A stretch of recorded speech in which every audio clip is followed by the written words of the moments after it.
Hello, everyone. As with you always, this is Rich doing another video today on XRP. So I hope you're all having a wonderful day today, wherever you are in this great world. We're going to talk about XRP. And I got to start with this. Evernorth highlights how Clarity Act could accelerate XRP adoption.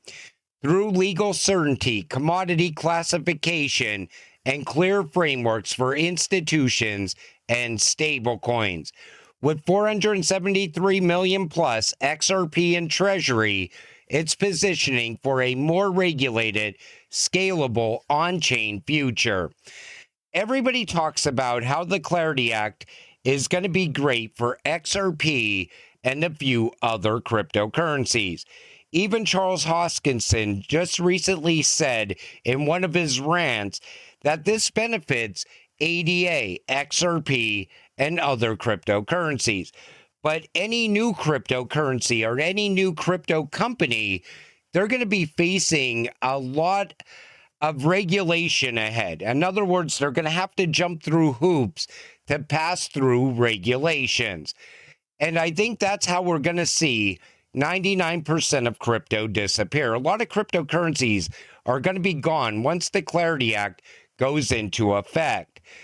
But a lot of people are also pointing out other things about the Clarity Act now. Congress just passed a massive surveillance expansion and called it crypto regulation. The Clarity Act isn't about protecting investors. It's about dragging every cryptocurrency transaction into the government's financial surveillance net. Take a listen to this. I've never seen anything less expertly pulled off in my life. These people got a lot of money in crypto, knew nothing about politics, then paid a bunch of consultants $2,000 an hour to basically sabotage everything that they were doing. And then at some point, they have so much money in it to save face, they'll do anything to just get anything done so that they don't look like the morons that they are. It is exceptionally bad. So not only is everything that we own going to be surveilled and controlled by third parties, they're not even getting the yield that they want. So this is going to end up being a big win for the banks. It's going to be a big win for all of the intermediaries that are involved with commodities and securities. And then maybe like one or two crypto exchanges will benefit. And every individual will get screwed. Real-time transactions, our transactions will be monitored in real time. Our transaction history will be able to be reconstructed. This information will be sent and shared with multiple departments of the federal government and with foreign central banks.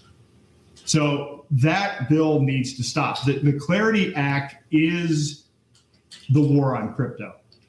The crypto prisoners of war still being incarcerated or facing incarceration, that is the war on crypto. So the only thing that I'm saying to Trump, what would get me out of this race is if he did what he said he was going to do, take the draft off the table. So here's what he's essentially saying. Crypto brokers and exchanges now fall under Bank Secrecy Act reporting requirements. Transaction limits imposed with federal oversight, expanding Patriot Act enforcement powers to digital assets.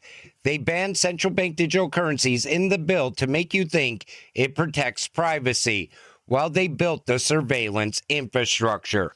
What do you all think about that? Because I've seen other people say this as well. The Senate draft of the Clarity Act would grant the Treasury increased financial surveillance powers, including authority to temporarily freeze transactions without court orders, according to Galaxy Digital. So are they building a surveillance system off of the Clarity Act? You know, I think they're keeping us distracted with the stablecoin yield argument. They don't want you getting yield off of stablecoins. That means all the money is going to leave the banks, and people are going to park all their money into stablecoins. Meanwhile, their fight is still battling on around central bank digital currency, which we're now not going to see until 2031 here in the United States. But honestly, a stablecoin is no different than a CBDC. It's just issued by a private party like Ripple. You know, I think they're going to make sure in this Clarity Act that they're going to be able to track and trace everything. The economy cannot survive the Strait of Hormuz closing. This is a great clip. And it seems like this was all planned as well. The world economy cannot survive a 7 to 11% loss of oil supply. It will not survive. We can debate, is Europe going to go first and collapse? Is Southeast Asia going to go first and collapse? Will America collapse first? But the global economy is a certainty. It will collapse if we keep oil supplies down. What's the likelihood we go there and we stay there? What's the timeline? Like if we go to 7, 11%, for how long? Well, we've been there for 6 weeks. And I think if we get to mid-April, like you're already seeing flights. I just woke up this morning, a discount airline out of London Gatwick canceled all flights, can't get fuel. So now you're going to start having tourism fall. Do you agree with supply chains? That's very true. It was announced in the UK that the last shipment of kerosene was just made this week, and there's no further known shipment arriving in the UK, which is pretty crazy. But it also tells you that this is a policy outcome because nobody seems to care. There's no countermeasures. There's alternative ways. There's things you could do if you wanted to. They don't. Why? Because this feeds into this other agenda that's ongoing and that we mustn't forget. We mustn't take our eyes off that. And that is, I've just explained sort of the background with the European Union. It's actually central planners wanting to centrally plan more and more. And it looks like they're going to use this opportunity to impose digital controls and the types of restrictions of individual freedoms that will be at least as bad as during this COVID psyop or worse. Of course, now under the excuse of, there's no energy. You have to stay at home. You can't use your car. You think that kind of stuff is possibility? It looks like that's what they want because there were so many policy decisions actually ahead of this, closure of the Strait of Hormuz that already indicated that actually they want to restrict energy usage. This is who? This is European. This is the European administrators. I wouldn't say leaders because. And this is happening right now. So think about it like this. They have this energy crisis, right? And all of a sudden, it's going to cause major liquidity issues. It's going to cause a lot of inflation to happen. And all of a sudden, the current financial system just starts to collapse and go under. So what happens next? All of a sudden, we get the rise of the new financial system. But this also goes down the line with the Great Reset as well. And even BlackRock CEO Larry Fink warns $150 oil would trigger a global recession if sustained amid prolonged Strait of Hormuz disruption. So is Larry Fink telling us the game plan before it happens? Because usually when BlackRock is telling you this is coming, you know it's coming. And global food prices are rising as energy costs spike. The World Food Price Index jumped plus 2.4% in March to 128.5 points, the highest since September 2025. This index tracks the cost of grains, sugar, meat, dairy, and vegetable oils globally. This marks the second consecutive monthly increase after February ended a 5-month streak of declines. Surging energy and freight costs, along with disrupted flows of grains and fertilizers through the Strait of Hormuz, are the major drivers. The energy crisis is spreading into food, which I said was most likely going to happen at some point. And this is also happening while Jerome Powell just said that there is effectively zero net job creation in the private sector. Take a listen. The thing that I think good number of people on the committee are concerned about is just the very, very low level of job creation.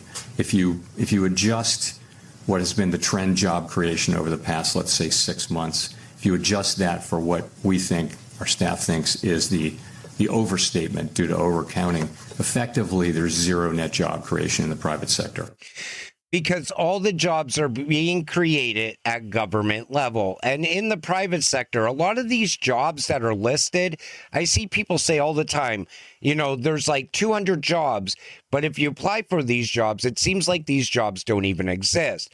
And then you got to go through the AI screening process, which screens your resume or your application to see if you're right for that job as well. But this all brings uncertainty to markets. That's why crypto is trading sideways, or you see it dip in price, because everybody's like, I don't want to get invested in this. I don't want to tie my money up now. I don't see how, you know, if the prices of gas go higher, I got to make it through that. So people want to now have money on hand. Americans need to earn about $8,500 per week full-time minimum wage to have the same spending power as a car wash kid in 1971 earning $64 a week. This happens when your government destroys a currency. 1 pound of ground beef now costs more on average than the federal minimum wage of $7.25 an hour. And think about it. That's what's going on. They're killing the U.S. dollar. The U.S. dollar just keeps losing more and more value. Yet everybody in crypto, you got into this space to hedge against that. And now, if the price was to spike up on XRP right now, say it went to $10, everybody would sell and rush right back into U.S. dollars.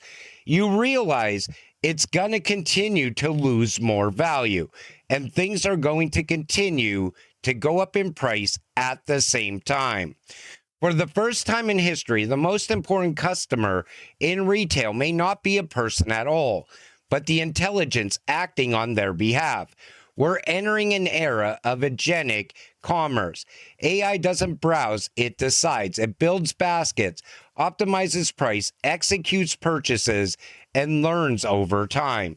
Even with AI now entering the mix, remember, they are expecting the rise of AI and the rise of production to start to weigh against the debt. So they're thinking AI is going to outproduce the debt. And all of a sudden, AI is going to be the answer to all of our problems. This is why you have to stay invested when you're invested. You sell now, you're only going to end up buying back at higher prices.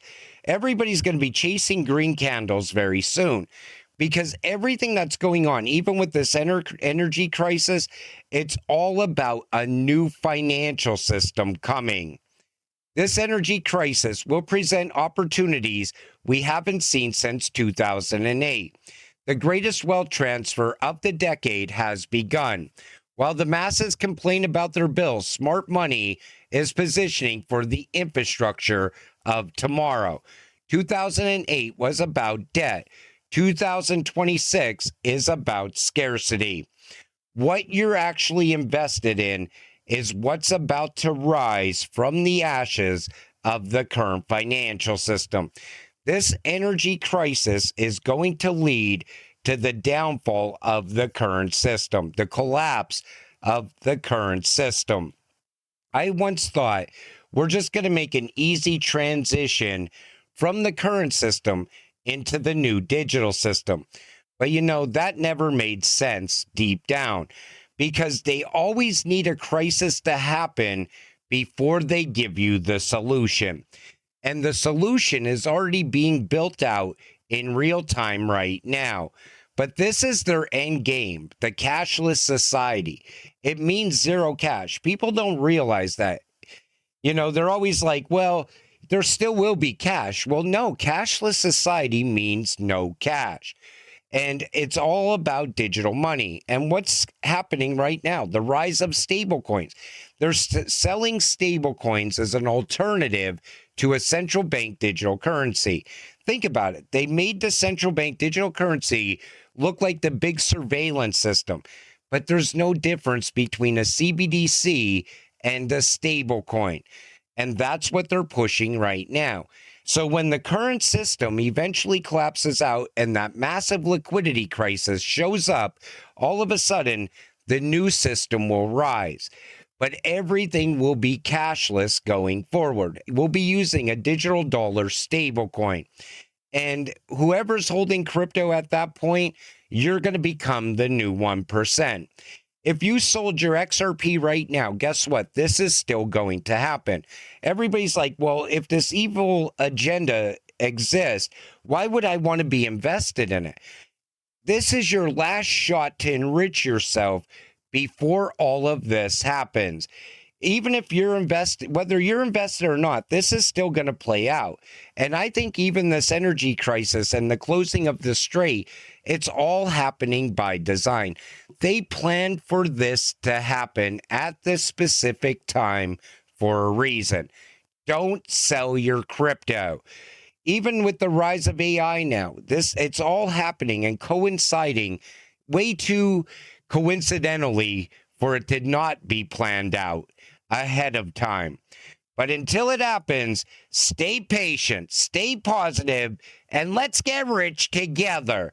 With that said, I'm going to wrap up this video. I want to thank you all for watching. I appreciate all of you. I'll see you in the next one. Have a great night.